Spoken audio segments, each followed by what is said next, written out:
April's good സ്റ്റോറീസിലേക്ക് ഏവർക്കും സ്വാഗതം. ജോസി വാഗമറ്റം എഴുതിയ നോവൽ ചക്രവാതം. അധ്യായം 20. എമിലിക്ക് പാസ്പോർട്ടില്ല എന്നതായിരുന്നു ശ്രീലങ്കയ്ക്ക് പോകുന്നതിലുണ്ടായ ഒരേ ഒരു തടസ്സം. അവിടെയും ചന്ദ്രഭാനു തന്നെ ഇടപെട്ട് നടപടികൾ വേഗത്തിലാക്കാനുള്ള ഒരുക്കങ്ങൾ നടത്തി. പാസ്പോർട്ടിനുള്ള അപേക്ഷ കൊടുക്കലും അനന്തര നടപടികളും 2 ആഴ്ചയ്ക്കുള്ളിൽ തീർപ്പാക്കിയെടുക്കാനായിരുന്നു ചന്ദ്രഭാനുവിൻ്റെ നിർദ്ദേശം. 3 ആഴ്ചയ്ക്ക് ശേഷം എമിലിക്ക് പാസ്പോർട്ട് കിട്ടി. ഇനി കൊളംബോയ്ക്കുള്ള യാത്രാ പരിപാടികൾ രൂപപ്പെടുത്തണം.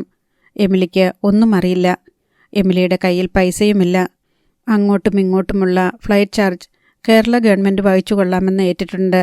മറ്റെന്തെങ്കിലും അധിക ചെലവുണ്ടായാൽ അത് പരിഹരിക്കാൻ വേണ്ടി പാർട്ടി തലത്തിൽ പ്രാദേശികമായി ഒരു ഫണ്ട് പിരിവ് നടത്തി. എല്ലാം തയ്യാറായി കഴിഞ്ഞു. ഇനി കൊളംബോയ്ക്ക് യാത്ര പുറപ്പെടുകയേ വേണ്ടൂ.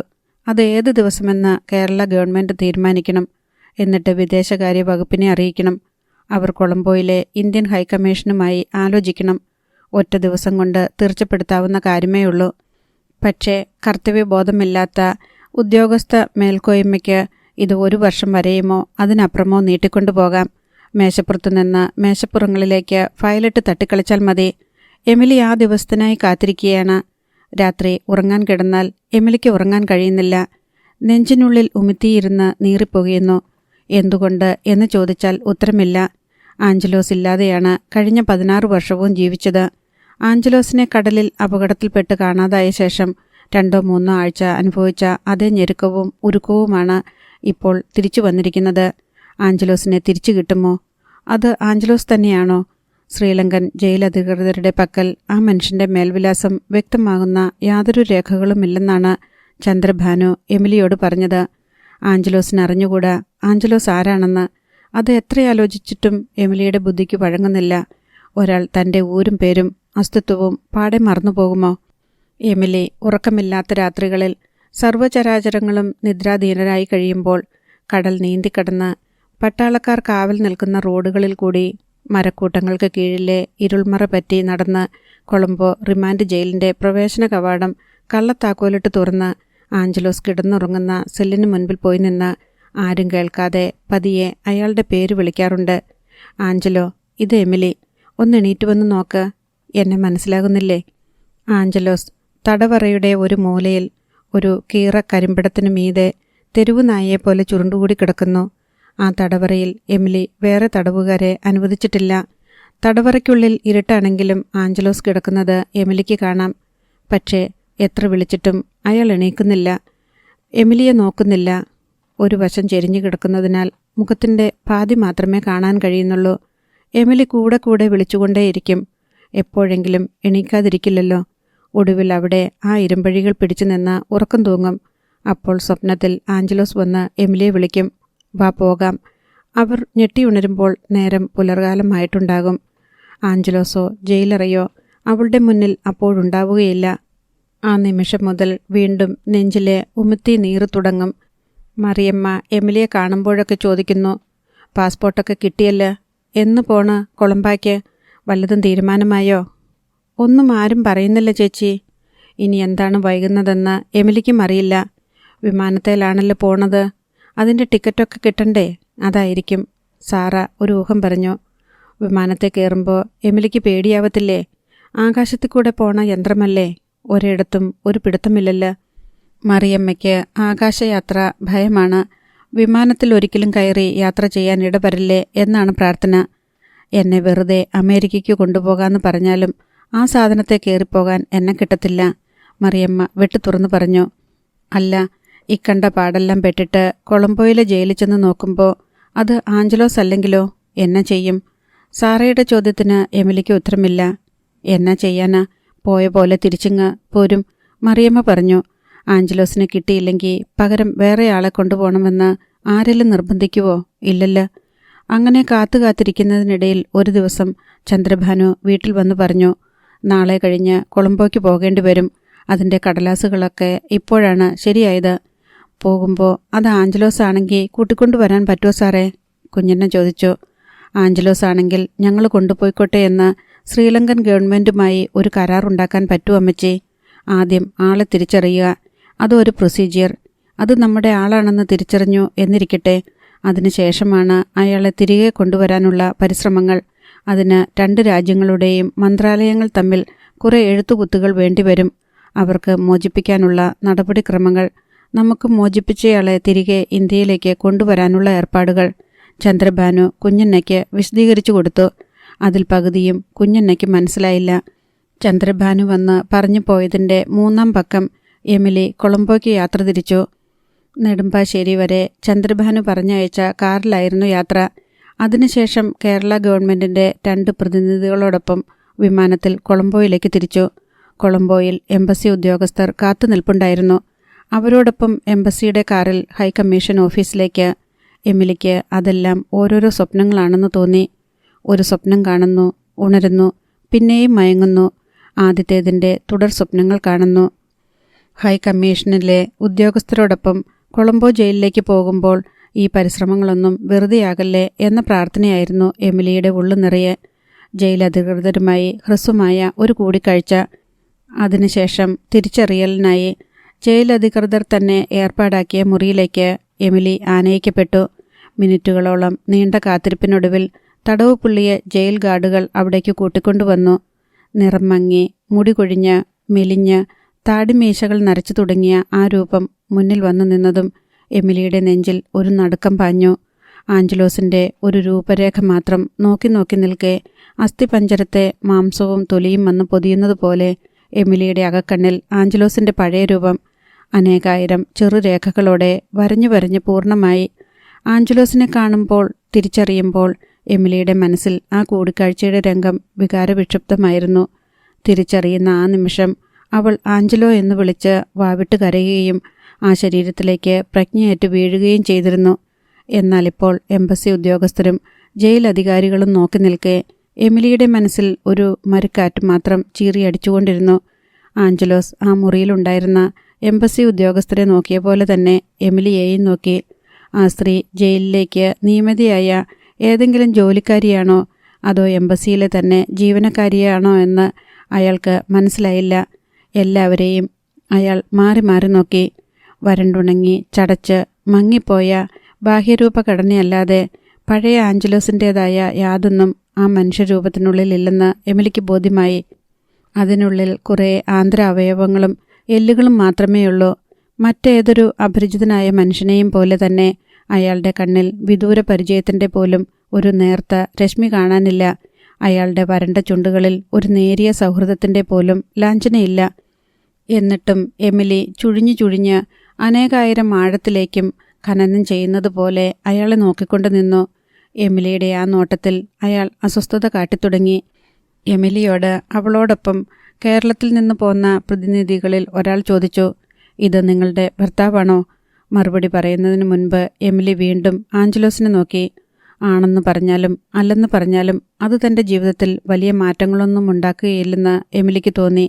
ആണെന്ന് പറഞ്ഞാൽ അപരിചിതനും അതിനാൽ തന്നെ അസ്വസ്ഥനുമായ ഒരാളുടെ സംരക്ഷണ ഭാരം കൂടി ഏറ്റെടുക്കേണ്ടി വരും. അല്ല എന്ന് പറഞ്ഞാൽ 16 കൊല്ലം താണ്ടിയ വൈദവ്യ ദുരിതത്തിന് അറുതി വരുത്താനായി ദൈവം വെച്ച് നീട്ടിയ പാനപാത്രം തിരസ്കരിക്കലാവും. എമിലി പറഞ്ഞു. "അതെ, എൻ്റെ ഭർത്താവ് ആഞ്ചലോസാ." "ഉറപ്പുണ്ടോ?" "എനിക്ക് ഉറപ്പാണ്." "നിങ്ങൾ ഉറപ്പാക്കാൻ കുറേയധികം സമയമെടുത്തല്ലോ." "ഞാൻ ഈ കൂടിക്കാഴ്ച ഇങ്ങനെയല്ല മനസ്സിൽ കണ്ടത്." "എന്തെങ്കിലും സംശയം ബാക്കിയുണ്ടോ?" "ഇല്ല, എനിക്ക് സംശയമൊന്നുമില്ല." "ഏതെങ്കിലും വിധത്തിലുള്ള ശാരീരിക പരിശോധനയുടെ ആവശ്യമുണ്ടെന്ന് തോന്നുന്നുണ്ടോ? പഴയ എന്തെങ്കിലും അടയാളങ്ങൾ, മറുകുകൾ, വടുക്കൾ, അങ്ങനെ എന്തെങ്കിലും?" "എനിക്ക് ഒരു സംശയവുമില്ല. എൻ്റെ ഭർത്താവായിരുന്ന ആഞ്ചലോസ് തന്നെയാണ്." "ഈ മനുഷ്യനെ ഏറ്റുവാങ്ങാൻ നിങ്ങൾ തയ്യാറാണല്ലോ, അല്ലേ?" "അതെ," എമിലി നിസ്സംശയം പറഞ്ഞു. "അയാൾക്ക് നിങ്ങളെ മനസ്സിലായിട്ടില്ല. നിങ്ങളെ എവിടെയെങ്കിലും വെച്ച് കണ്ടതിൻ്റെ ഒരു ഓർമ്മ പോലും അയാളുടെ മുഖഭാവത്തിൽ കണ്ടില്ല." "ഞാനും കണ്ടില്ല," എമിലി സമ്മതിച്ചു. "എന്നിട്ടും അയാൾ നിങ്ങളുടെ ഭർത്താവ് തന്നെയാണെന്ന വിശ്വാസത്തിൽ മാറ്റമില്ല?" "ഇല്ല." എമിലി തൻ്റെ നിലപാടിലുറച്ചു. തടവ് പുള്ളിയെ ജയിൽ ഗാർഡുകൾ തിരികെ കൊണ്ടുപോയി. ഔദ്യോഗികമായ കൈമാറ്റത്തിന് നടപടിക്രമങ്ങളുണ്ട്. എമിലി എംബസി ഉദ്യോഗസ്ഥരോടൊപ്പം മടങ്ങി. കേരളത്തിൽ നിന്ന് എമിലിയോടൊപ്പം വന്ന ഉദ്യോഗസ്ഥർക്ക് മടങ്ങാൻ ധൃതിയൊന്നുമില്ല. എംബസി കെട്ടിടത്തിനുള്ളിൽ താമസ സൗകര്യമുണ്ട്. കൊളംബോ നഗരവും അവിടെയുള്ള പിക്നിക് സ്പോട്ടുകളും വ്യൂ പോയിന്റുകളും ഒന്ന് ചുറ്റിക്കാണാൻ അവർക്ക് ആഗ്രഹമുണ്ട്. ഇന്ത്യയിൽ നിന്ന് സർക്കാരിൻ്റെ പ്രതിനിധികളായി എത്തുന്ന ഉദ്യോഗസ്ഥരെ അങ്ങനെ എൻ്റർടൈൻ ചെയ്യാൻ ചുമതലയുള്ള ഉദ്യോഗസ്ഥൻ എംബസിയിലുണ്ട്. ശ്രീലങ്കയിൽ ആഭ്യന്തര യുദ്ധം അവസാനിച്ച് ഏതാണ്ട് 1 വർഷത്തോളം കഴിഞ്ഞിരുന്നതിനാൽ കൊളംബോയിലെ നിയന്ത്രണങ്ങളിൽ അയവ് വന്നിട്ടുണ്ടായിരുന്നു. എമിലിക്ക് പക്ഷേ എവിടേക്കും പോകണമെന്ന് ആഗ്രഹമുണ്ടായിരുന്നില്ല. അവൾ തനിക്ക് അനുവദിച്ചു കിട്ടിയ മുറിയിൽ തന്നെ സമയം ചെലവഴിച്ചു. പിറ്റേന്നായിരുന്നു മടക്കം. നെടുമ്പാശ്ശേരിയിൽ വിമാനമിറങ്ങി ടെർമിനലിൽ നിന്ന് പുറത്തേക്ക് വരുമ്പോൾ പത്രക്കാരും ചാനൽ റിപ്പോർട്ടർമാരും കാത്തുനിൽപ്പുണ്ടായിരുന്നു. 16 വർഷങ്ങൾ നീണ്ട വിരഹത്തിന് ശേഷം തീർത്തും അപ്രതീക്ഷിതമായി ഭർത്താവിനെ കണ്ടപ്പോൾ എന്തു വികാരമാണ് തോന്നിയതെന്ന് എമിലി തന്നെ അവരോട് പറയണം. ആ വികാരം അവളുടെ മുഖത്തു നിന്ന് വായിച്ചെടുക്കണം. എമിലി ഒറ്റ വാക്കേ പറഞ്ഞുള്ളൂ: സന്തോഷം. വൈകുന്നേരം എമിലി ചെല്ലിക്കടപ്പുറത്തെ തൻ്റെ വീട്ടിൽ തിരിച്ചെത്തി. കടപ്പുറത്തെ ജനങ്ങളെല്ലാം എമിലി തിരിച്ചെത്തിയതറിഞ്ഞ് കുഞ്ഞന്നയുടെ വീട്ടിലെത്തി. അവർക്കെല്ലാം അറിയേണ്ടത് അത് ആഞ്ചലോസ് തന്നെയായിരുന്നോ അതോ ഒരേപോലിരിക്കുന്ന മറ്റൊരാളാണോ? കണ്ടപ്പോൾ എന്തു തോന്നി? എമിലിയെ തിരിച്ചറിഞ്ഞോ? സംസാരിച്ചോ? ഇതൊക്കെയായിരുന്നു. സന്ദർശകരും ചോദ്യങ്ങളും തുടരെ തുടരെ വന്നുകൊണ്ടിരുന്നു. നാട്ടിലുള്ളവരുടെയെല്ലാം ചോദ്യങ്ങൾക്ക് എമിലി മറുപടി പറഞ്ഞത് കുഞ്ഞന്ന കേൾക്കുന്നുണ്ട്. ജാനറ്റും ഡെന്നിച്ചനും കേൾക്കുന്നുണ്ട്. അതിനാൽ അവർക്ക് പ്രത്യേകിച്ചൊന്നും ചോദിച്ചറിയേണ്ടതായി വരുന്നില്ല. രാത്രി 10 മണിയാകുവോളം സന്ദർശകർ വരികയും പോവുകയും ചെയ്തുകൊണ്ടിരുന്നു. ഒടുവിൽ എമിലി തളർന്ന് കിടക്കപ്പായ വിരിച്ച് അതിലിരുന്നു. അവസാനത്തെ ചോദ്യം കുഞ്ഞന്നയുടേതായിരുന്നു. മോളെ, നീ കണ്ടത് എൻ്റെ മോൻ ആഞ്ചലോസിനെ തന്നെയാണല്ലോ, അല്ലേ? ഉവ്വ്. എമിലി മറുപടി അതിലൊതുക്കി. ലൈറ്റ് അണഞ്ഞ ശേഷം നീണ്ടുനിന്ന മൗനത്തിലേക്ക് കുഞ്ഞന്നയുടെ ഒരു ചോദ്യം വന്നു വീണു. നിന്റെ മുഖത്ത് അതിൻ്റെ സന്തോഷമൊന്നും ഞാൻ കണ്ടില്ലല്ല. അതിന് ഉത്തരം വന്നില്ല. മൗനം വീർത്തു കനത്തു. പിന്നെയുണ്ടായത് ഒരു പൊട്ടിക്കരച്ചിലായിരുന്നു. കുഞ്ഞന്ന ഞെട്ടി എഴുന്നേറ്റിരുന്നു. ജാനറ്റ് ലൈറ്റിട്ടു. എമിലി പൊട്ടിപ്പിളർന്ന് കരയുകയാണ്. അധ്യായം 21. ആഞ്ചലോസ് തിരിച്ചു വരികയാണ്. അതോടൊപ്പം ശ്രീലങ്കയിലെ വിവിധ ജയിലുകളിലുണ്ടായിരുന്ന 6 തടവ് പുള്ളികളെ കൂടി ശ്രീലങ്കൻ ഗവൺമെൻറ് മോചിപ്പിക്കുന്നുണ്ട്. 6 പേരും തമിഴ്നാട്ടിൽ നിന്നുള്ള മത്സ്യത്തൊഴിലാളികളാണ്. വിവിധ കാലങ്ങളിൽ ശ്രീലങ്കൻ നാവികസേനയുടെ പിടിയിൽപ്പെട്ട് ജയിലിൽ അടയ്ക്കപ്പെട്ടവർ. രാമേശ്വരം ഫിഷിംഗ് ഹാർബറിൽ നിന്ന് മത്സ്യബന്ധനത്തിന് പോയവരായിരുന്നു അവരെല്ലാവരും. സമുദ്രാതിർത്തി ലംഘിച്ചതാണ് അവരുടെ മേൽ കെട്ടിവെക്കപ്പെട്ട കുറ്റം. അയൽ വീട്ടിലെ നായ ഇപ്പുറത്തെ വീട്ടുവളപ്പിൽ കയറി. ഇതും തൻ്റെ അധികാരപരിധിയിലുള്ള വീടെന്ന മട്ടിൽ അവർക്കെതിരെ കുറിക്കുന്നത് പോലെയാണ് ശ്രീലങ്കയുടെ ഈ ആരോപണമെന്ന് തമിഴ്നാട്ടുകാരായവർ കുറ്റപ്പെടുത്തുന്നു. മത്സ്യത്തൊഴിലാളികൾ തമിഴ്നാട്ടിലെ രാമേശ്വരത്തിനും ശ്രീലങ്കയുടെ ജാഫ്ന മുനമ്പിനും മധ്യേയുള്ള കച്ച്തി ദ്വീപ് 1974 വരെ ഇന്ത്യയുടെ അധീനതയിലായിരുന്നു. 1974 ഇന്ത്യ ഗവൺമെൻറ് ആ ദ്വീപ് ശ്രീലങ്കയ്ക്ക് വിട്ടുകൊടുത്തു. 2 രാജ്യങ്ങളുടെയും മത്സ്യത്തൊഴിലാളികൾ വിശ്രമത്തിനും വലകളുടെ കേടുപോക്കുന്നതിനും മറ്റുമുള്ള ഒരിടത്താവളമായി കച്ച്തി ദ്വീപിനെ ഉപയോഗിച്ചു പോന്നു. സതുദ്ദേശത്തോടെ ഇന്ത്യ കൈമാറിയ കച്ച്തി ശ്രീലങ്കയ്ക്ക് സ്വന്തമായതോടെ അവർ തങ്ങളുടെ സമുദ്രാതിർത്തി ദ്വീപിനെ കൂടി ഉൾക്കൊള്ളിച്ചുകൊണ്ട് വിശാലമാക്കിയതോ. അങ്ങനെ സ്വന്തം നിലയിൽ സമുദ്രാതിർത്തി പുനർനിർണയിച്ച ശ്രീലങ്കയ്ക്കെതിരെ ഇന്ത്യ ഗവൺമെൻറ് ചെറുവിരൽ പോലും അനക്കാത്തതിൽ തമിഴ്നാട്ടുകാരായ മത്സ്യത്തൊഴിലാളികൾക്ക് കടുത്ത അമർഷമുണ്ട്. കാരണം അവരുടെ ബോട്ടുകളും വള്ളങ്ങളുമാണ് സമുദ്രാതിർത്തി ലംഘിച്ച് എന്ന പേരിൽ ശ്രീലങ്ക പിടിച്ചെടുക്കുന്നതും തൊഴിലാളികളെ ജയിലിലടയ്ക്കുന്നതും. ശ്രീലങ്ക പിടിച്ചെടുക്കുന്ന ബോട്ടുകളും വള്ളങ്ങളും ഒരിക്കലും തിരിച്ചു കിട്ടാറില്ല എന്നതും മത്സ്യത്തൊഴിലാളികളുടെ അമർഷത്തിന് കാരണമായി. നൂറ്റാണ്ടുകളായി തങ്ങളുടെ കൈവശം വരുന്ന കച്ച്തി ഇപ്പോഴും ഇന്ത്യയുടെ സ്വന്തമെന്ന് തന്നെയാണ് തമിഴ്നാട്ടുകാരായ മത്സ്യത്തൊഴിലാളികൾ ഭൂരിപക്ഷവും വിശ്വസിച്ചു പോരുന്നത്. അങ്ങനെ കച്ച്ദ്വീപിന് സമീപം വെച്ച് പിടിക്കപ്പെട്ട ബോട്ടിലെ മത്സ്യത്തൊഴിലാളികളും ആഞ്ചലോസിനോടൊപ്പം മോചിപ്പിക്കപ്പെടുന്നവരുടെ ലിസ്റ്റിലുണ്ടായിരുന്നു.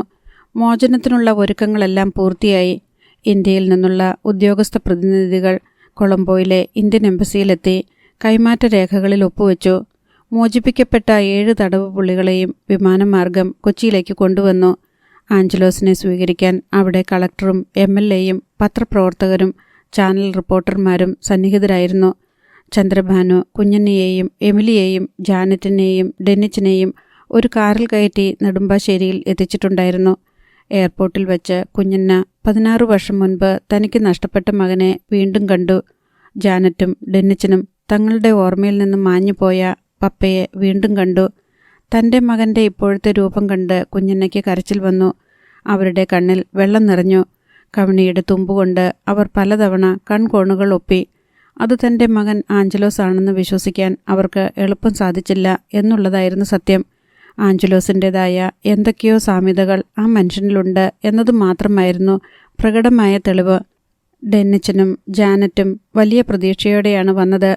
തങ്ങളുടെ പപ്പ ഒരു വിദേശ രാജ്യത്തു നിന്നാണ് തിരിച്ചെത്തുന്നത് എന്നത് അവർ ഒരു മേന്മയായിട്ട് കരുതി. വിദേശത്തെ ജയിൽ ഈ നാട്ടിലുള്ള ജയിലുകൾ പോലെ ശിക്ഷിക്കപ്പെട്ട തടവുപുള്ളികളെ അടച്ചിരിക്കുന്ന ജയിലാണെന്ന് അവർക്ക് തോന്നിയതേയില്ല. ശ്രീലങ്കക്കാർക്ക് അബദ്ധം പറ്റി പിടികൂടിയതാണ്. ജാനറ്റിൻ്റെയും ഡെന്നിച്ചിൻ്റെയും പപ്പ ആ രാജ്യത്ത് ഒരു കുറ്റവും ചെയ്തിട്ടില്ല. കിളികളെ പിടിച്ച് കൂട്ടിലിട്ട് വളർത്തുന്ന പോലെ ആ രാജ്യത്തുള്ള ഗവൺമെൻറ് തങ്ങളുടെ പപ്പയെ ഒരു വലിയ കൂട്ടിനുള്ളിലിട്ട് വർഷങ്ങളോളം ഭക്ഷണം കൊടുത്തുകൊണ്ടേയിരുന്നു.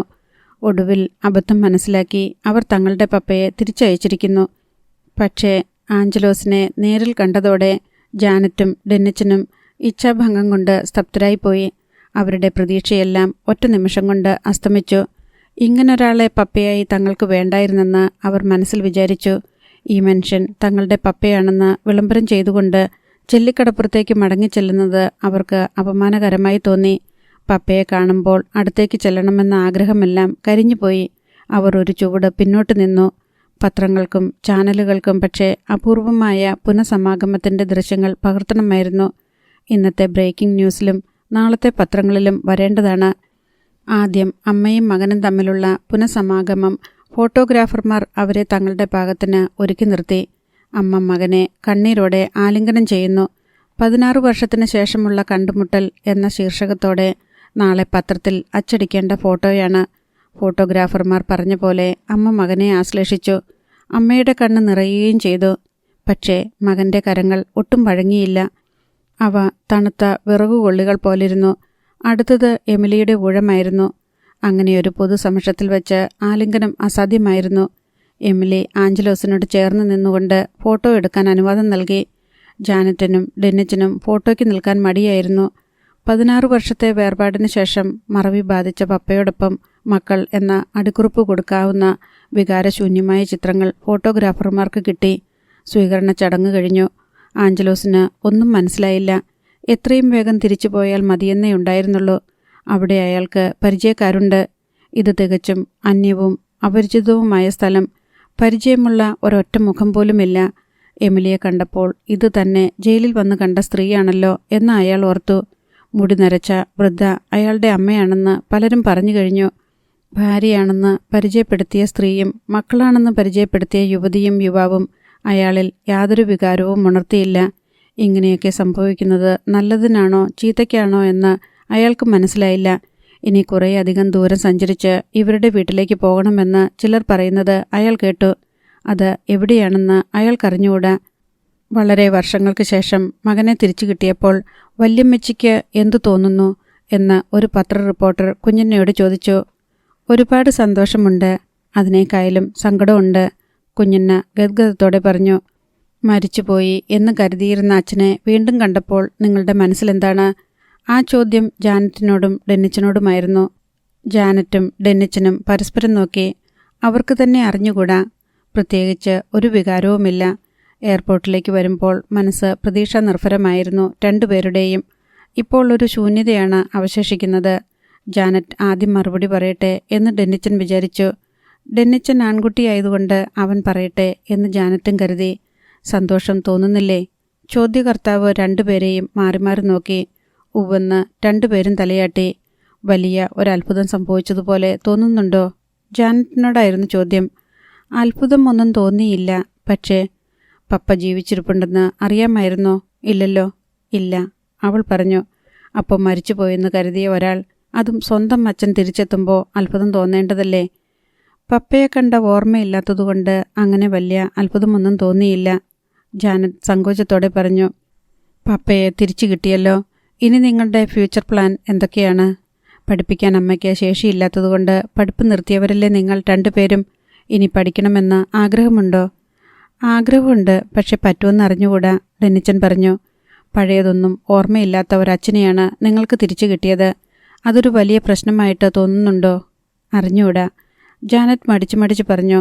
ചന്ദ്രഭാനു വിട്ടുകൊടുത്ത കാറിലായിരുന്നു ആലപ്പുഴയിലേക്കുള്ള മടക്കയാത്ര. അവർ ചെല്ലിക്കടപ്പുറത്ത് എത്തുമ്പോൾ ആഞ്ചലോസിനായി വലിയൊരു സ്വീകരണ പരിപാടി പാർട്ടിക്കാർ സംഘടിപ്പിച്ചിട്ടുണ്ടായിരുന്നു.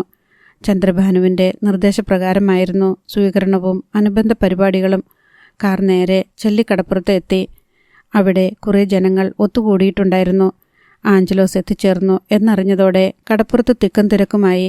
ചെല്ലിക്കടപ്പുറം നിവാസികളെല്ലാവരും തന്നെ കടപ്പുറത്ത് ഒത്തുകൂടി. അവിടെ ചെറിയൊരു സ്റ്റേജ് തട്ടിക്കൂട്ടിയിട്ടുണ്ട്. അവിടേക്ക് സംഘാടകരിൽ ഒരാൾ ആഞ്ചലോസിനെ കൈപിടിച്ച് കയറ്റി ഒരു കസേരയിലിരുത്തി. 4-5 പ്രസംഗകരും എത്തിച്ചേർന്ന് കസേരകളിൽ ഉപവിഷ്ടരായി. ചന്ദ്രഭാനു ആഞ്ചലോസിനെ പറ്റിയും ആഞ്ചലോസിൻ്റെ ഒറ്റപ്പെട്ടുപോയ കുടുംബത്തെക്കുറിച്ചും സംസാരിച്ചു. ആഞ്ചലോസിൻ്റെ ഓർമ്മക്കേടിനെപ്പറ്റി എടുത്തു പറഞ്ഞു. ജാതിമത ഭേദമന്യേ എല്ലാവരും ആഞ്ചലോസിൻ്റെ കുടുംബത്തെ സഹായിക്കണമെന്നും അയാളുടെ പുനരധിവാസത്തിനായി ഒരു ഫണ്ട് രൂപീകരിക്കണമെന്നും അതിലേക്ക് എല്ലാവരും കൈ അയച്ച് സംഭാവന നൽകണമെന്നും ചന്ദ്രഭാനു അഭ്യർത്ഥിച്ചു. 16 വർഷം മുൻപ് മരിച്ചുപോയി എന്ന് കരുതിയ മനുഷ്യൻ അത്ഭുതകരമായി തിരിച്ചെത്തിയത് കാണാൻ അത്യാവേശത്തോടെ എത്തിയ ആളുകൾക്ക് ആഞ്ചലോസ് ദുരൂഹമായ നിരാശയാണ് നൽകിയത്. താൻ ആരെന്നോ എന്തെന്നോ അറിയാതെ ഒരു ഉണങ്ങിയ മനുഷ്യൻ തലയും താഴ്ത്തി സ്റ്റേജിലെ കസേരയിലിരിക്കുന്ന കാഴ്ച ആൾക്കാരുടെ ഉത്സാഹത്തെയും പ്രതീക്ഷയെയും കെടുത്തിക്കളഞ്ഞു. ചന്ദ്രഭാനു അവരോട് പറഞ്ഞു, നിങ്ങളാണ് ആഞ്ചലോസിനെ തിരിച്ചു കൊണ്ടുവരേണ്ടത്. അയാളെ ജയിലിൽ നിന്ന് മോചിപ്പിക്കേണ്ടത് ശ്രീലങ്കൻ ഗവൺമെൻറ്റോ നിങ്ങളുടെ ഇടയിലേക്ക് തിരിച്ചെത്തിച്ച ഇന്ത്യ ഗവൺമെൻറ്റോ അല്ല. മറിച്ച് നിങ്ങൾ ചെല്ലിക്കടപ്പുറത്തെ നല്ലവരായ അയൽക്കാരാണ്, ഇവിടുത്തെ നാട്ടുകാരാണ്. ഇവിടെ ജോലിയെടുക്കുകയും കടലിൽ പോയി മീൻ വാരിക്കൊണ്ടുവന്ന് വിറ്റ് അന്നമുണ്ണുകയും ചെയ്യുന്ന മത്സ്യത്തൊഴിലാളികളും അവരുടെ കുടുംബങ്ങളുമാണ് ആഞ്ചലോസിനെ വീണ്ടെടുക്കേണ്ടത്. ശ്രീലങ്കൻ സർക്കാർ നമുക്ക് വിട്ടുതന്നത് ഒരു ശരീരം മാത്രമാണ്. ഇന്ത്യ ഗവൺമെൻറ് ഏറ്റുവാങ്ങി ഇവിടെ എത്തിച്ചത് വെറുമൊരു ശരീരം മാത്രമാണ്. നമ്മളാണ് ഇനി അയാളിലൊരു അസ്തിത്വം സ്ഥാപിക്കേണ്ടത്. നമ്മളിലൊരാളാക്കി മാറ്റിയെടുക്കേണ്ടത് നമ്മളാണ്. ആഞ്ചലോസിൻ്റെ ഓർമ്മ കെട്ടുപോയി എന്നാണ് വൈദ്യശാസ്ത്രം വിധി എഴുതിയിരിക്കുന്നത്. അത് ഇന്നോ ഇന്നലെയോ സംഭവിച്ചതല്ല. ശ്രീലങ്കൻ നാവികസേന പിടിച്ചെടുത്ത ഒരു ബോട്ടിൽ അഭയാർത്ഥിയായി കിടക്കുമ്പോൾ തന്നെ ആഞ്ചലോസിൻ്റെ ഓർമ്മ നഷ്ടപ്പെട്ടിരുന്നു എന്നാണ് അറിയുന്നത്. ശ്രീലങ്കൻ അധികൃതരിൽ നിന്ന് ലഭ്യമായ വിവരങ്ങൾ വെച്ച് നോക്കുമ്പോൾ ആഞ്ചലോസിനെ കാണാതായ ശേഷം 3-ാമത്തെ ദിവസമാണ് അയാൾ ശ്രീലങ്കൻ നാവികസേനയുടെ പിടിയിൽപ്പെടുന്നത്. അയാളോടൊപ്പം പിടികൂടപ്പെട്ട മത്സ്യത്തൊഴിലാളികൾ സഞ്ചരിച്ചിരുന്ന ബോട്ട് രാമേശ്വരം ഹാർബറിൽ നിന്ന് മത്സ്യബന്ധനത്തിനായി പുറപ്പെട്ടതും അതേ ദിവസമാണെന്ന് വ്യക്തമായിട്ടുണ്ട്. അതായത് ബോട്ടിടിച്ച് വള്ളം തകർന്ന് കടലിൽ വീണ ആഞ്ചലോസ് 3 ദിവസത്തോളം കടലിൽ ഒഴുകി നടന്നുവെന്നാണ് മേൽപ്പറഞ്ഞ തെളിവുകൾ സൂചിപ്പിക്കുന്നത്. തകർന്ന പലക കഷ്ണങ്ങളും 2 കന്നാസുകളുമായിരുന്നു അയാളെ 3 നാൾ കടലിൽ നിലനിർത്തിയ രക്ഷാകവചം. ഓർമ്മ നഷ്ടപ്പെട്ട നിലയിലാണ് ആഞ്ചലോസ് ജാഫ്നയിലെ ജയിലിൽ അടയ്ക്കപ്പെട്ടത്. കഴിഞ്ഞ 16 വർഷമായി അയാളുടെ ഓർമ്മ അങ്ങനെ തന്നെയാണ്.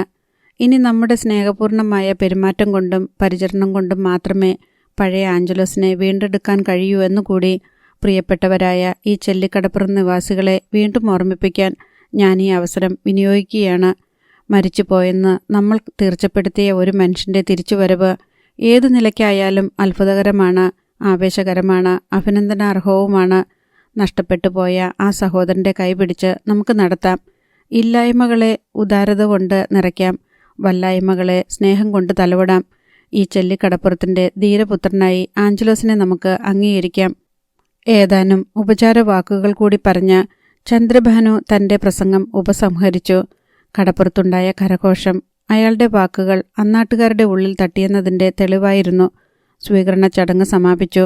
ചന്ദ്രഭാനുവും പാർട്ടി പ്രവർത്തകരും നാട്ടുകാരും ചേർന്ന് ആഞ്ചലോസിനെ അയാളുടെ വീട്ടിലെത്തിച്ചു. 16 വർഷം മുൻപ് ഒരു സന്ധ്യയ്ക്ക് നാളെ വെളുപ്പിന് തിരികെ വരാമെന്ന് അമ്മയോടും ഭാര്യയോടും ആശ്വാസവാക്ക് പറഞ്ഞ് ശിശുക്കളായിരുന്ന മക്കളെ തൊട്ടു തലോടി ഇറങ്ങിപ്പോയ അതേ വീട് തന്നെയാണെന്ന് ഓർമ്മയില്ലാതെ ആഞ്ചലോസ് ആ വീടിൻ്റെ തിണ്ണയിൽ ചെന്ന് കയറി. അന്ന് സുന്ദരിയായിരുന്ന എമിലി ഇപ്പോൾ അയാളുടെ മനസ്സിലില്ല. ആരോഗ്യവതിയും പ്രസന്നമുഖിയുമായിരുന്ന കുഞ്ഞണ്ണ എന്ന അമ്മയും അയാളുടെ ഓർമ്മയിലില്ല. ചന്ദ്രഭാനു ചെറിയൊരു പണക്കിഴി എമിലിയെ ഏൽപ്പിച്ചു. പാർട്ടി പ്രവർത്തകരിൽ നിന്നും മറ്റും പിരിച്ചെടുത്തതാ. 10,000-ൽ ചില്ലുവാനം രൂപയുണ്ട്. അതങ്ങനെ തന്നെ തരികയാ. ഇനി ആഞ്ചലോസിനെ കൂടി സംരക്ഷിക്കേണ്ട ചുമതല എമിലിക്കല്ലേ? എമിലി നിറകണ്ണുകളോടെ അത് ഏറ്റുവാങ്ങി. എമിലിക്കത് വെറും 10,000 രൂപയുടെ കിഴിയല്ല, വിലമതിക്കാനാകാത്ത നിധിയാണ്. ആഞ്ചലോസിൻ്റെ പുനരധിവാസത്തിനു വേണ്ടി സർക്കാരിൽ നിന്ന് എന്തെങ്കിലും കിട്ടുമോ എന്ന് നോക്കുന്നുണ്ട്. പിന്നെ മത്സ്യത്തൊഴിലാളികളുടെ ക്ഷേമനിധിയിൽ നിന്നുകൂടി എന്തെങ്കിലും കിട്ടണം. എന്നെക്കൊണ്ട് കഴിയുന്ന പോലെ ഞാൻ ശ്രമിക്കാം. ആശ്വാസവാക്കുകൾ പറഞ്ഞ ചന്ദ്രഭാനുവും പാർട്ടിക്കാരും പോയി.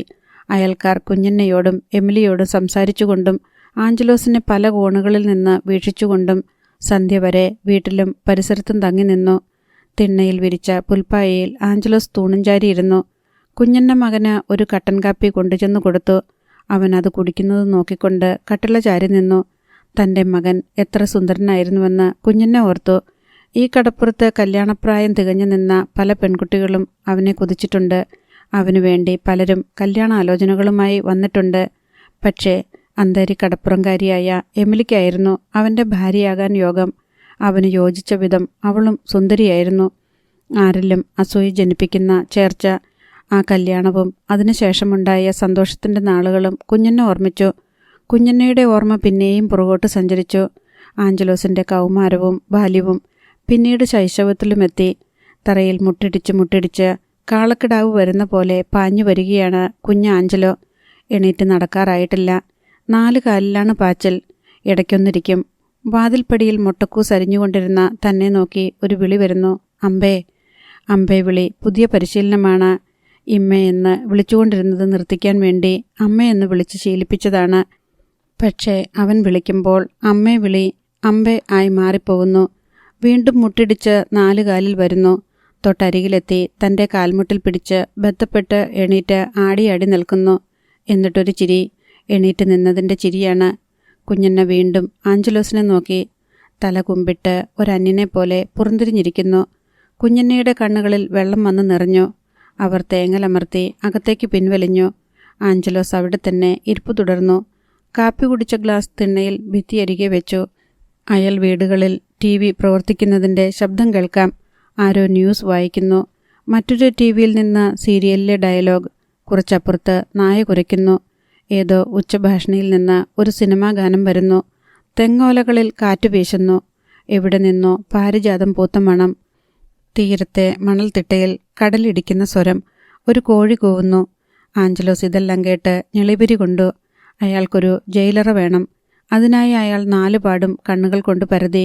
ശബ്ദം മരവിച്ചു കിടക്കുന്ന എവിടെയെങ്കിലും കൊണ്ടുപോയി തലയൊളിപ്പിക്കണം ആഞ്ചലോസിന്. അയാൾ പെട്ടെന്ന് എഴുന്നേറ്റ് ഇരുട്ട് കൂടുതലുള്ളിടത്തേക്ക് നടന്നു. കുഞ്ഞന്ന ഗ്ലാസ് എടുക്കാനായി വന്നു നോക്കിയപ്പോൾ ആഞ്ചലോസിനെ കാണാനില്ല. എമിലിയെ. കുഞ്ഞന്ന ഒച്ചയെടുത്തു. കുഞ്ഞന്നയുടെ സ്വരത്തിലെ പരിഭ്രമം തിരിച്ചറിഞ്ഞ എമിലി അടുത്ത നിമിഷം തിണ്ണയിലെത്തി. ആഞ്ചലോ എന്തിയെ? കാണുന്നില്ലല്ലോ. എമിലി പെട്ടെന്ന് ചുറ്റുപാടുകൾ നോക്കി. ആഞ്ചലോസിൻ്റെ തലവട്ടം പോലും കാണാനില്ല. അധ്യായം 22. ആഞ്ചലോസ് എങ്ങോട്ടായിരിക്കും പോയിട്ടുണ്ടാവുക എന്ന കാര്യത്തിൽ എമിലിക്ക് യാതൊരു സംശയവും ഉണ്ടായില്ല. അവൾ നേരെ കടപ്പുറത്തേക്ക് തന്നെ നടന്നു. കടലിൻ്റെ വിളിയും സാന്ത്വനവും കേട്ടിട്ടുള്ള ഒരാൾക്ക്, കടലിൻ്റെ അപാരതയും ഗാംഭീര്യവും ദർശിച്ചിട്ടുള്ള ഒരാൾക്ക്, ഒറ്റപ്പെടണമെന്നും ഏകാന്തതയിൽ സ്വയം കാണണമെന്നും ആഗ്രഹിക്കുന്ന ഒരാൾക്ക് ഒരു കടൽ തീരം അരികെയുണ്ടെങ്കിൽ അങ്ങോട്ട് പോകാനേ തോന്നൂ. പണ്ട് വലിയ വിഷമങ്ങളുണ്ടാകുമ്പോൾ ആഞ്ചലോസ് അങ്ങനെ കടൽക്കരയിൽ പോയി നിൽക്കുന്നത് എമിലി കണ്ടിട്ടുണ്ട്.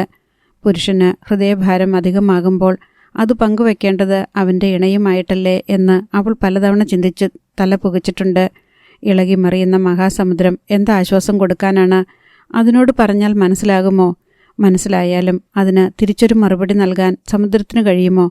ശൗരിക്കുട്ടിയും അങ്ങനെയായിരുന്നു. വലിയ വിഷമം വരുമ്പോൾ കടപ്പുറത്തു പോയിരിക്കും. അത് കണ്ടാൽ തോന്നും എല്ലാ പ്രശ്നങ്ങൾക്കും മറുപടിയുമായി ഏതെങ്കിലും ഒരു തിരമാല വരാനുണ്ടെന്ന്, എല്ലാ വിഷമങ്ങൾക്കും ആശ്വാസമായി ഏതോ ഒരു കടൽക്കാറ്റ് വീശാനുണ്ടെന്ന്. പക്ഷേ തിരിച്ചു വരുമ്പോൾ അവൻ്റെ മുഖം ശാന്തമായിരിക്കും. മനസ്സിനെ അലട്ടിക്കൊണ്ടിരുന്ന പ്രയാസത്തിന് പരിഹാരമായോ എന്ന് ചോദിച്ചാൽ ഉത്തരമില്ല. പക്ഷേ പ്രശ്നങ്ങളെ എന്തോ ഒരു ഉത്തേജനം കൊണ്ട് മറികടന്നിട്ടുണ്ട്. ആഞ്ചലോസ് ഒരിക്കൽ പറഞ്ഞിട്ടുണ്ട്, കടൽക്കര ഒറ്റയ്ക്ക് ചെന്ന് കുറച്ച് നിൽക്കുമ്പോഴാ മനസ്സിലാവണേ നമ്മളെത്ര ചെറുതാണെന്ന്, നമ്മുടെ പ്രശ്നങ്ങൾ അതിനേക്കായാലും ചെറുതാണെന്ന്. കടപ്പുറത്തെത്തിയപ്പോഴേ എമിലി കണ്ടു. ഒരു കറുത്ത നിഴൽ രൂപം മണലിൽ കാല് പൂണ്ടു നിൽക്കുന്നു. കടലിലേക്ക് നോക്കി നിൽപ്പാണ്. എമിലി അടുത്തേക്ക് ചെന്നപ്പോൾ കാലൊച്ച കേട്ട് ആഞ്ചലോസ് മുഖം തിരിച്ചു നോക്കി. ഒളിച്ചു നിന്നത് കണ്ടുപിടിക്കപ്പെട്ട പോലെ അയാൾ പരിഭ്രമിച്ചു. താൻ ചെല്ലുന്നത് കണ്ട് ആഞ്ചലോസ് നിൽക്കുന്നിടത്തു നിന്നും പോയി കളയുമോ എന്നൊരു പേടി എമിലിക്കുണ്ടായി. എമിലി അരികെ ചെന്ന് നിന്നപ്പോൾ അയാൾ അസ്വസ്ഥതയോടെ അല്പം നീങ്ങി നിന്നു. എന്തിനാ ഇവിടെ വന്ന് നിൽക്കണത്? എമിലി ആഞ്ചലോസിനോട് ചോദിച്ചു. ആഞ്ചലോസ് മറുപടിയായി എന്തോ ശബ്ദം പുറപ്പെടുവിച്ചു. എന്താ പറഞ്ഞത്? എമിലി ചോദിച്ചു. അയാൾ വെറുതെ തലയാട്ടി. തൻ്റെ സാമീപ്യം ആഞ്ചലോസിന് തീരെ ഇഷ്ടപ്പെടുന്നില്ലെന്ന് എമിലിക്ക് മനസ്സിലായി. ആഞ്ചലോസിന് ഇപ്പോൾ താൻ വെറുമൊരു അന്യ സ്ത്രീയാണ്. പണ്ട് ഭാര്യയായിരുന്നു എന്നൊരു അവകാശവാദം പറയുന്ന സ്ത്രീ. വീട്ടിലോട്ട് പോകാം. എമിലി ആഞ്ചലോസിൻ്റെ കൈക്ക് പിടിച്ചു. ആഞ്ചലോസ് ഒന്ന് നടുങ്ങിയെന്ന് അവൾക്ക് തോന്നി. അയാൾ കൈവലിക്കാൻ ശ്രമിച്ചപ്പോൾ അവൾ മുറുകെ പിടിച്ചു. സ്വന്തം വീട്ടിലോട്ടല്ലേ വന്നത്? സ്വന്തം അമ്മയും ഭാര്യയും മക്കളുമല്ലേ? ഇവിടുന്ന് പോയ ആളാ ആഞ്ചലോസ്. തിരിച്ചു വന്നപ്പോൾ ഞങ്ങളുടെ കൂടെ തന്നെ നിൽക്കണ്ടേ? എമിലി പറഞ്ഞത് കടലിനോടാണെന്ന മട്ടിൽ അയാൾ കടലിനെ നോക്കി. വാ. എമിലി അല്പം അധികാരഭാവത്തിൽ അയാളുടെ കൈക്ക് പിടിച്ചു വലിച്ചു. ചെകുത്താനിൽ നിന്ന് രക്ഷപ്പെടാൻ ഓടി കടൽക്കരയെത്തിയ ആൾ കടൽ കടക്കാൻ മാർഗമില്ലെന്ന് കണ്ട് ചെകുത്താൻ്റെ അടുക്കലേക്ക് മടങ്ങുന്ന പോലെ ആഞ്ചലോസ് എമിലിയോടൊപ്പം നടന്നു. വീടിൻ്റെ തിണ്ണയിൽ കുഞ്ഞന്നയും ജാനറ്റും നിൽപ്പുണ്ടായിരുന്നു. ഡെന്നിച്ചൻ മുറ്റത്തിറങ്ങി നിൽപ്പുണ്ട്.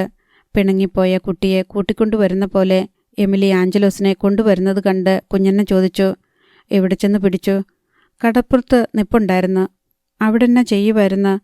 വെറുതെ കടലിലോട്ട് നോക്കി നിൽക്കുക. അവനിപ്പോൾ തിരിച്ച് ശ്രീലങ്കയ്ക്ക് പോകണമായിരിക്കും. കുഞ്ഞന്ന പറഞ്ഞത് കൃത്യമായിരുന്നു. ആഞ്ചലോസ് പിന്നെയും ആ തിണ്ണയിൽ വന്ന് തൂണും ചാരിയിരുന്നു. രാത്രിയല്ലേ, ഇങ്ങകത്തോട്ട് കയറിപ്പോര്, കുഞ്ഞന്ന പറഞ്ഞു. ആഞ്ചലോസ് അത് തന്നോടല്ലെന്ന മട്ടിലിരുന്നു.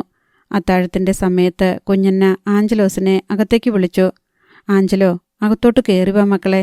ഡെന്നിച്ചനും ജാനറ്റിനും അത് കേട്ടിട്ട് ചിരി വന്നു. ഡെന്നിച്ചൻ ജാനറ്റിൻ്റെ ചെവിയിൽ പറഞ്ഞു, മക്കളെന്ന്. മിണ്ടാതെ, ജാനറ്റ് അവനെ ശാസിച്ചു. കണ്ട വല്യമ്മച്ചിയുടെ അപ്പനാണെന്ന് തോന്നും. എന്നിട്ടാണ് മക്കളെന്ന് ഡെന്നിച്ചൻ വീണ്ടും ജാനറ്റിൻ്റെ ചെവിയിൽ പറഞ്ഞു. അത് കേട്ട് ജാനറ്റിന് പിന്നെയും ചിരി പൊട്ടി. എന്തോന്നാടാ കുശുകുശുക്കുന്നേ? കുഞ്ഞന്ന ഡെന്നിച്ചനെ കൃത്തിച്ചു നോക്കി. ഒന്നുമില്ല വല്യമ്മച്ചി. എനിക്ക് മനസ്സിലായി. ഞാനവനെ മക്കളെന്ന് വിളിച്ചതാണ് നിങ്ങൾ ചിരിക്കാൻ കണ്ട കുറ്റം അല്ലേ?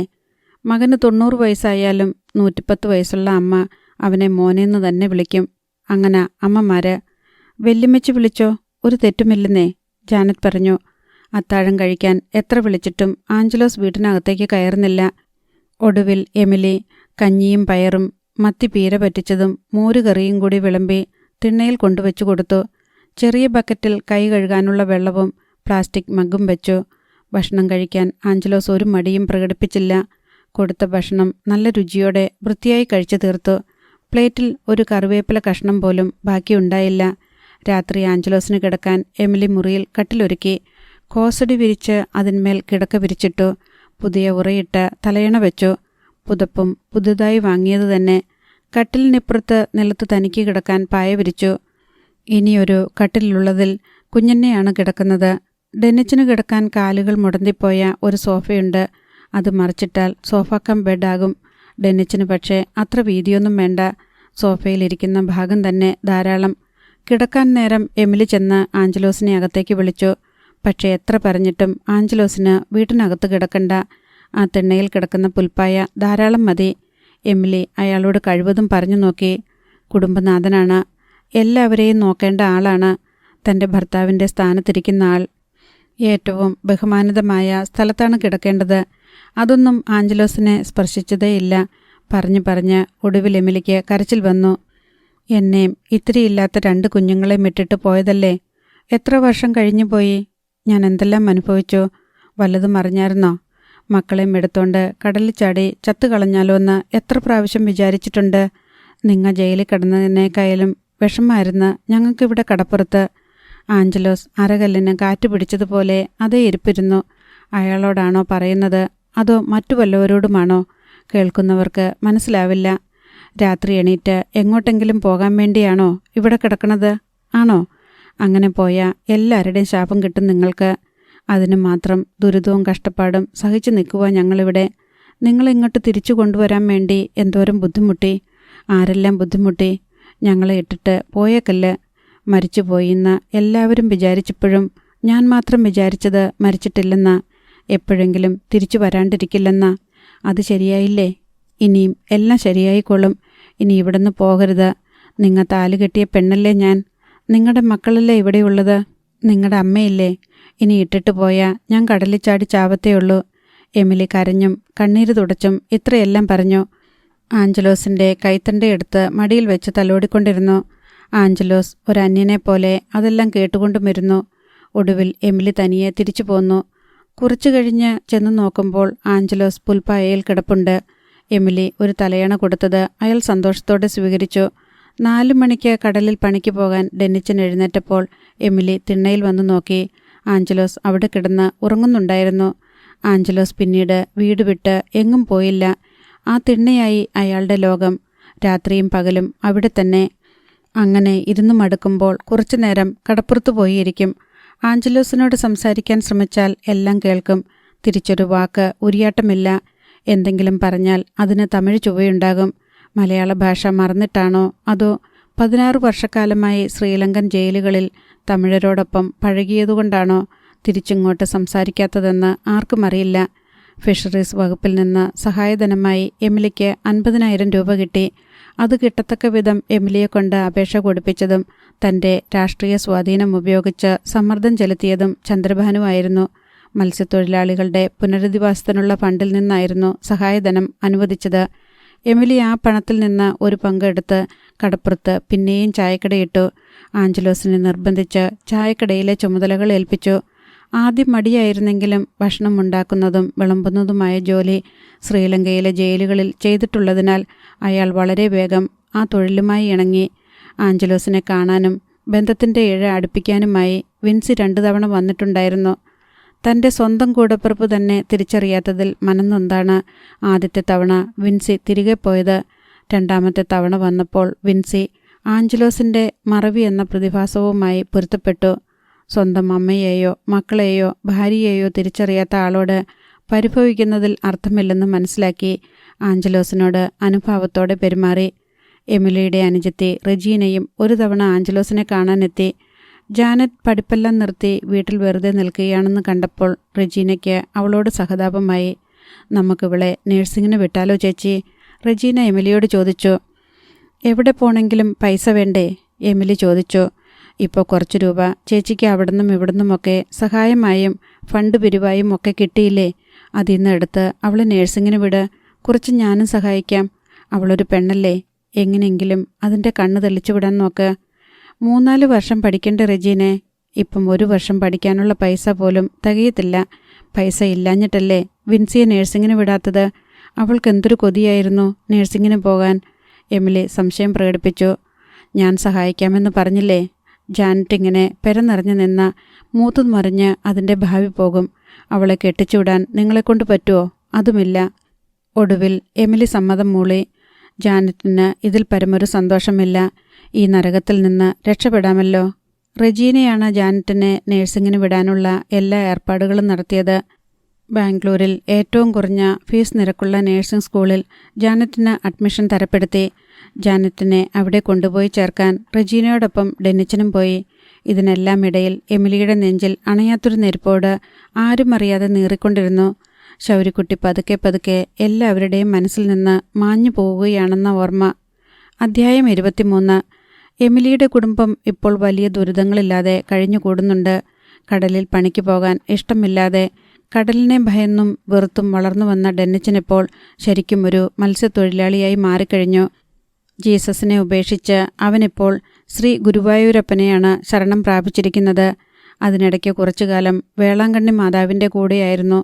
വേളാങ്കണ്ണി മാതാവും ശ്രീ അയ്യപ്പനും തമ്മിൽ തീരക്കടലിൽ വെച്ച് വലിയൊരടി നടന്നു. അടികലശലിൽ വേളാങ്കണ്ണി മാതാവിനും ശ്രീ അയ്യപ്പനും സാരമായ പരുക്ക് പറ്റി. ആരും ജയിച്ചില്ല എന്നതായിരുന്നു അടികലശലിൻ്റെ അന്തിമഫലം. വേളാങ്കണ്ണി മാതാവിൻ്റെ എഞ്ചിൻ കടലിൽ വീണുപോയി. ശ്രീ അയ്യപ്പൻ്റെ വല നശിപ്പിക്കപ്പെട്ടു. വേറെയും നാശനഷ്ടങ്ങളുണ്ടായി. 2 വള്ളത്തിലെയും ആളുകൾക്ക് പരുക്കേറ്റു. ഒരാളുടെ കൈയൊടിഞ്ഞു. മനുഷ്യർക്കുണ്ടാകുന്ന പരുക്കുകൾ ആശുപത്രികളിൽ പരിഹരിക്കാവുന്നവയാണ്. വള്ളത്തിനും വലയ്ക്കും എഞ്ചിനും പറ്റുന്ന കേടുപാടുകൾ അങ്ങനെയല്ല. 10,000 രൂപയുടെ നഷ്ടങ്ങളുണ്ടാകും. ഡെന്നിച്ചൻ അതോടെ വേളാങ്കണ്ണി മാതാവുമായുള്ള ബന്ധം ഉപേക്ഷിച്ചു. അഭയാർത്ഥിയായി ചെന്ന അവന് ശ്രീ ഗുരുവായൂരപ്പൻ ആശ്രയം നൽകി. കടലിൽ പണ്ടത്തെ പോലെ പണിയില്ല. തീരക്കടലിൽ നിന്ന് മീൻ ഒഴിഞ്ഞുപോയി. വള്ളങ്ങളുടെയും ബോട്ടുകളുടെയും എണ്ണം നാൾക്കുനാൾ പെരുകി വന്നു. മീൻ ഉപയോഗിക്കുന്ന മനുഷ്യരും പെരുകി. എന്നാൽ അതിനൊപ്പിച്ച് കടലിലെ മീൻ പെരുകിയില്ല. കടലിനും അതിനുള്ളിലെ ജീവജാലങ്ങൾക്കും പരമ്പരാഗതമായ ഒരു ജീവതാളമുണ്ട്. ഭൂമിയിലെ മനുഷ്യൻ്റെ ആവശ്യങ്ങൾക്കൊപ്പിച്ച് വംശവർധന നടത്തിക്കൊള്ളണമെന്ന് സമുദ്രജീവികളോട് പ്രകൃതി അനുശാസിക്കുന്നില്ല. ആഴ്ചയിൽ 3-4 പണി കിട്ടിയെങ്കിലായി ഡെന്നിച്ചന്. കറിക്കുള്ള മീൻ എന്തായാലും കിട്ടും. പിന്നെ റേഷൻ വാങ്ങാനുള്ള വകയും. ചായക്കടയിൽ നിന്ന് കിട്ടുന്ന ചില്ലറ വരുമാനം പെറുക്കിക്കൂട്ടി എമിലി ജാനറ്റിൻ്റെ ആവശ്യങ്ങൾക്കായി സൂക്ഷിച്ചു. ജാനറ്റ് ആദ്യത്തെ സെമസ്റ്റർ കഴിഞ്ഞതേയുള്ളൂ. അപ്പോഴേക്കും വീണ്ടും പ്രേമം വില്ലനായി വന്നു. കാണാൻ സുന്ദരിയായതുകൊണ്ട് എവിടെ പോയാലും ആണിൻ്റെയും പെണ്ണിൻ്റെയും കണ്ണുകൾ അവളുടെ മേൽ വീഴും. അതിൽ പെണ്ണിൻ്റെ നോട്ടം കണ്ണാടി മുറിക്കുന്ന വൈരക്കത്തിയുടേതാണ്. മൂർച്ചയോടെ അവളെ അടിമുടി കീറിപ്പിളർന്ന് നോക്കും. ഇത് ശരിക്കും സൗന്ദര്യമാണോ അതോ മേക്കപ്പാണോ? അതുമല്ലെങ്കിൽ ഇവൾ ഏത് ബ്യൂട്ടി പാർലറിൽ നിന്നാണ് ഇറങ്ങി വന്നത് എന്നാണ് ആ നോട്ടത്തിൻ്റെ അർത്ഥം. ആണുങ്ങൾ സ്നേഹത്തിലാണ് നോക്കുന്നത്. എവിടെയൊക്കെയോ കണ്ട് പരിചയമുണ്ടോ എന്ന് ജാനറ്റിന് തന്നെ സംശയം തോന്നും. അത്ര പരിചിതമായ നോട്ടം. ചിലർ കണ്ടിട്ട് ഒരുപാട് നാളായല്ലോ എന്ന മട്ടിൽ പുഞ്ചിരിക്കുകയും ചെയ്യും. അംഗപ്രത്യംഗം നോക്കുന്നവരുമുണ്ട്. നഴ്സിംഗ് പഠിക്കാൻ ചെന്ന സ്കൂളിൽ ആൺകുട്ടികൾ തമ്മിൽ മത്സരമായിരുന്നു. ജാനറ്റിനെ ആർക്ക് കിട്ടും എന്നതാണ് മത്സര വിഷയം. സീനിയേഴ്സ് മിക്കവരും അവരവരുടെ ജോഡികളെ കണ്ടെത്തി കഴിഞ്ഞവരാണ്. ജാനറ്റിനെ കണ്ടപ്പോൾ അവരിൽ പലർക്കും തങ്ങളുടെ നിലവിലുള്ള പ്രേമഭാജനത്തെ എടുത്ത് കിണറ്റിലിടണമെന്ന് തോന്നിപ്പോയി. ഇതുവരെ ജോഡി തികയാത്തവർക്ക് വൻ പ്രതീക്ഷയായി. ആർക്ക് കിട്ടും ലോട്ടറി? ആൺകുട്ടികൾ അവരുടെ കൈവശമുള്ള കാർഡുകൾ ഇറക്കി കളി തുടങ്ങി. പല നമ്പറുകൾ, പലതരം കളികൾ. പക്ഷേ ഈ ജാനറ്റ് എന്ന പെൺകുട്ടി വളയുന്നില്ല, ഒടിയുന്നില്ല, വീഴുന്നുമില്ല. പക്ഷെ പ്രണയിക്കുന്ന കാലത്ത് ആൺകുട്ടികൾക്ക് പ്രകൃതി ഒരു പ്രത്യേക പ്രതിഭാസം ഒരുക്കി കൊടുത്തിട്ടുണ്ട്. ആന്തരികമായ തൊലിക്കട്ടി. എന്തു കേട്ടാലും എന്തു പറഞ്ഞാലും ഒരു നാണവുമില്ല, മാനവുമില്ല, മാനക്കേടുമില്ല. പുറകെ നടന്ന് കെഞ്ചുന്നവനോട് പോടാ പട്ടി എന്ന് വിളിച്ചാൽ അയ്യോ ഒന്നൂടെ വിളിക്കാവോ, കേട്ടിട്ട് കൊതിയാവുന്നു എന്ന് പറഞ്ഞു കളയും. അമ്മയ്ക്കും പെങ്ങൾക്കും തന്തയ്ക്കും മുത്തച്ഛനും വരെ വിളിച്ചാലും ശരി, അത് കേട്ട് രോമാഞ്ചമണിയും. 3 മാസക്കാലം ജാനറ്റ് എല്ലാവിധ നമ്പറുകളെയും ചെറുത്തുനിന്നു. ഒടുവിൽ മാത്തുക്കുട്ടി എന്ന് എല്ലാവരും സ്നേഹപൂർവ്വം വിളിക്കുന്ന മാത്യു ചാണ്ടി എന്ന കോട്ടയംകാരൻ വിദ്വാൻ ഏറ്റവും സവിശേഷമായ ഒരു കാർഡിറക്കി. ജാനറ്റിനേക്കാൾ 2 വർഷം സീനിയറായ മാത്തുക്കുട്ടി ബാംഗ്ലൂരിലെ മറ്റൊരു നഴ്സിംഗ് കോളേജിൽ BSc നഴ്സിംഗ് പഠിക്കുന്ന അനുജത്തിയെ വിളിച്ചു വരുത്തി ജാനറ്റിനെ പരിചയപ്പെടുത്തി. അവളെ കൊണ്ട് ജാനറ്റിനെ നിരന്തരം ഫോണിൽ വിളിപ്പിച്ചു. അങ്ങനെ അനുജത്തി ആങ്ങളയ്ക്കു വേണ്ടി ഹംസമായി.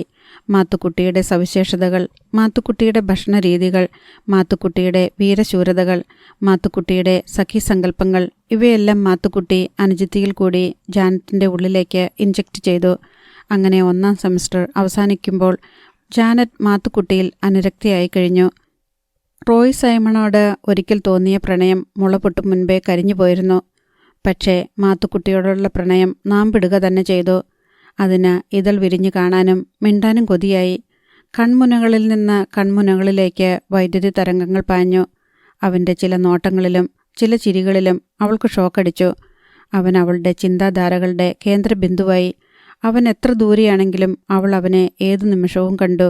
അവൻ്റെ അടുത്ത് ചെല്ലാൻ അവൾക്ക് മതിൽക്കെട്ടുകളോ ഭിത്തികളോ കോളേജ് അതോറിറ്റിയോ കർശന നിയന്ത്രണങ്ങളോ തടസ്സമായില്ല. കാണണമെന്ന് ആഗ്രഹിച്ചപ്പോഴെല്ലാം അവൾ ഓടിച്ചെന്ന് അവനെ കണ്ടു. സംസാരിക്കണമെന്ന് ആഗ്രഹിച്ചപ്പോഴെല്ലാം വാതോരാതെ സംസാരിച്ചു. അവൻ്റെ ഒപ്പം കൈകോർത്ത് നടക്കണമെന്ന് തോന്നിയപ്പോഴെല്ലാം അങ്ങനെ തന്നെ ചെയ്തു.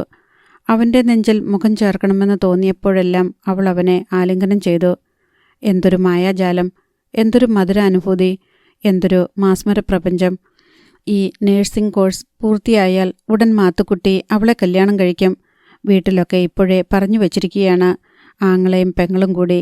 കല്യാണം കഴിഞ്ഞാൽ മാത്തുക്കുട്ടി ജോലിക്കായി അയർലൻഡിന് പോകും.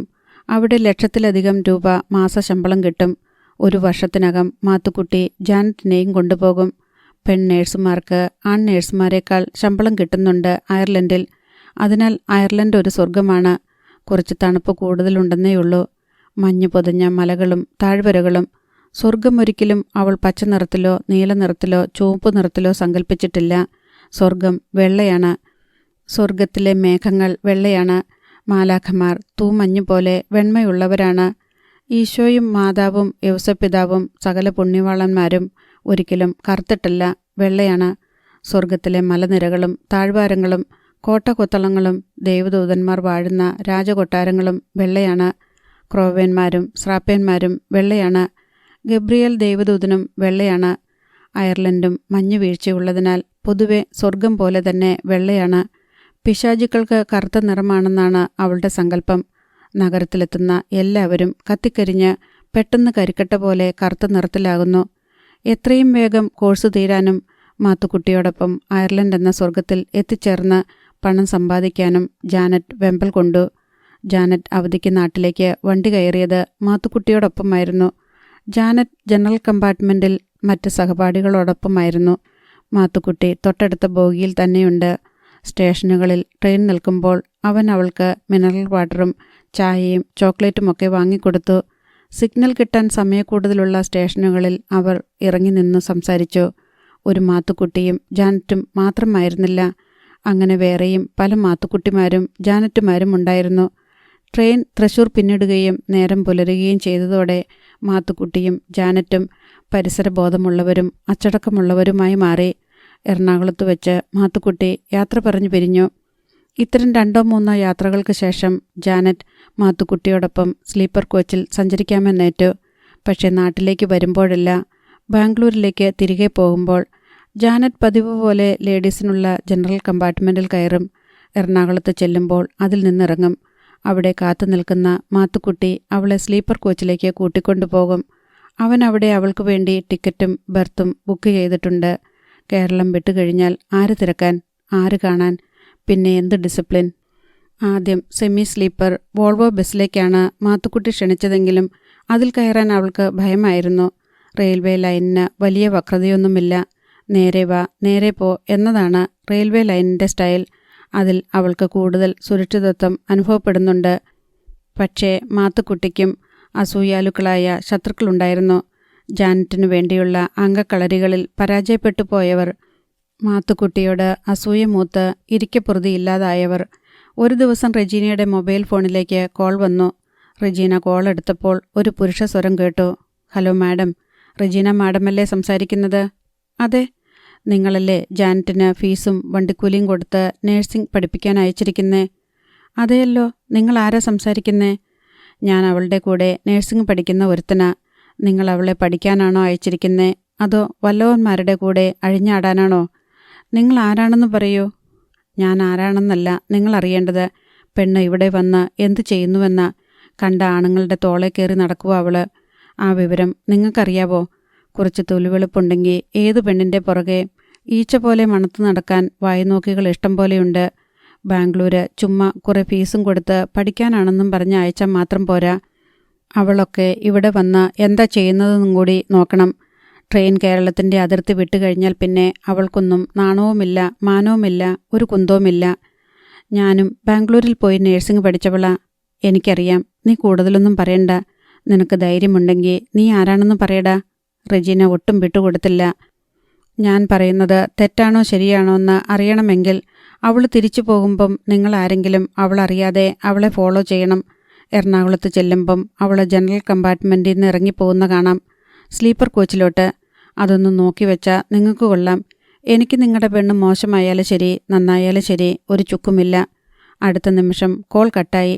അനോണിമസ് കോളാണെങ്കിലും റെജീനയെ അത് ഇരുത്തി ചിന്തിപ്പിച്ചു. ഭർത്താവായ ജോജോയോട് അവൾ ഇക്കാര്യം പറഞ്ഞു.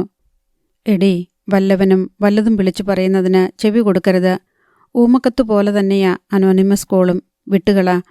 എന്നാൽ റെജീന അതങ്ങനെ വിട്ടുകളയാൻ തയ്യാറല്ലായിരുന്നു. അത്തവണ ദീപാവലി അവധിക്ക് വന്ന ജാനറ്റിനോട് അവൾ ബാംഗ്ലൂരിലെ വിശേഷങ്ങൾ ആരാഞ്ഞു.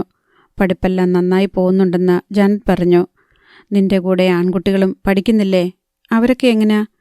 കുറേ പേരൊക്കെ ഉഴപ്പന്മാരാ. നിനക്ക് ഫ്രണ്ട്സൊക്കെ ഇല്ലേ? നിന്റെ കൂട്ടുകാരികൾ അവരൊക്കെ എങ്ങനെയുണ്ട്? അവരൊക്കെ നല്ലതാ. ആൺകുട്ടികളുമായിട്ട് നിങ്ങൾക്ക് ഫ്രണ്ട്ഷിപ്പുണ്ടോ? ചിലർക്കൊക്കെ ഉണ്ട്. എനിക്കില്ലാട്ടോ. നിനക്കെന്താ ഇല്ലാത്തത്? നിന്നോട് ആൺകുട്ടികൾക്ക് ഒരു താല്പര്യവും തോന്നിയിട്ടില്ലേ? തോന്നിയിട്ടുണ്ടായിരിക്കും. പക്ഷെ ഞാനതൊന്നും ശ്രദ്ധിക്കാറില്ല. അതെന്താ ശ്രദ്ധിക്കാത്തേ? ശ്രദ്ധിക്കേണ്ട പ്രായമാണല്ലോ. ഞാൻ ഈ പ്രായത്തിൽ ശ്രദ്ധിക്കുമായിരുന്നല്ലോ. ഞാൻ അതിനൊന്നുമല്ലല്ലോ ബാംഗ്ലൂരിൽ പോയത്. നേഴ്സിംഗ് പഠിക്കാനല്ലേ. നിന്നെപ്പോലൊരു സുന്ദരി പെൺകുട്ടിക്ക് അവിടെ ആൺപിള്ളേരാരും കൂട്ടില്ലാന്ന് പറയുന്നത് ശുദ്ധ നുണ. ഇല്ലെന്നേ, ഞാൻ സത്യം പറഞ്ഞതാ. ജാനറ്റ് സത്യമെന്ന വാക്കുച്ചരിച്ചപ്പോൾ റെജീനയ്ക്ക് മനസ്സിലായി അവൾ കള്ളം പറയുകയാണെന്ന്. പെൺകുട്ടികൾ സത്യത്തെ കൂട്ടുപിടിക്കുന്നത് കള്ളം പറയാനാണെന്ന് അവൾക്കറിയാം. ഭൂലോകത്തെ 80% അധികാരവും 80% സ്വാതന്ത്ര്യവും കുത്തകയാക്കി വച്ചിരിക്കുന്ന പുരുഷന്റെ കൂടെ പിടിച്ചു നിൽക്കണമെങ്കിൽ സ്ത്രീക്ക് ബാക്കിയുള്ള 20% കൂടെ 60% സത്യം കൂടി കൂട്ടിച്ചേർക്കേണ്ടി വരുമെന്ന് റെജീന മനസ്സിലാക്കിയിട്ടുണ്ട്. ജാനറ്റ് സത്യം പറയില്ലെന്ന് അവൾക്ക് തീർച്ചയായി. അവളുടെ ചില കൂട്ടുകാരികളുടെ പ്രണയത്തെപ്പറ്റി പറഞ്ഞ് റെജീനയെ തൃപ്തിപ്പെടുത്താൻ ശ്രമിച്ചു. അവളുടെ സ്വന്തം പ്രണയം തന്നെ മറ്റൊരു പെൺകുട്ടിയുടേതുപോലെ അവൾ അവതരിപ്പിച്ച് കേൾപ്പിച്ചു. തിരിച്ചു പോകും മുൻപ് എമിലിയോട് റെജീന പറഞ്ഞു, ജാനറ്റ് ആരെയെങ്കിലും ഫോണിൽ വിളിക്കുന്നുണ്ടോയെന്ന് ഒന്ന് ശ്രദ്ധിച്ചേക്കണം. വീട്ടിൽ എമിലിക്ക് 500 രൂപയുടെ മൊബൈൽ ഫോണുണ്ട്. അത് ശൗരിക്കുട്ടി വാങ്ങിക്കൊടുത്തതായിരുന്നു. ഇപ്പോൾ അവൾ അതുപയോഗിക്കുന്നു. ഡെന്നിച്ചിനുമുണ്ട് ഒരു ഫോൺ. അത് അവൻ കടലിൽ പണിക്ക് പോകാൻ തുടങ്ങിയ ശേഷം വാങ്ങിയതാണ്. ജാനറ്റ് തിരിച്ചു പോകേണ്ട സമയമായി. എമിലി അവളെ ഉപദേശിച്ചു, നല്ലോണം പഠിക്കണം. ഈ കുടുംബത്തിന് ഒന്നും ചെയ്യാൻ വേണ്ടിയല്ല നിന്നെ പഠിപ്പിക്കുന്നത്. നിന്റെ ജീവിതമെങ്കിലും രക്ഷപ്പെട്ടു പോണം. നീ റെജീനയെ കണ്ടു പഠിക്കണം. അവൾ നേഴ്സിംഗ് പഠിച്ചിട്ടാണല്ലോ രക്ഷപ്പെട്ടത്. അന്യദേശത്ത് പോയി താമസിക്കുമ്പോൾ നമ്മളിടത്തും വലത്തും നോക്കരുത്.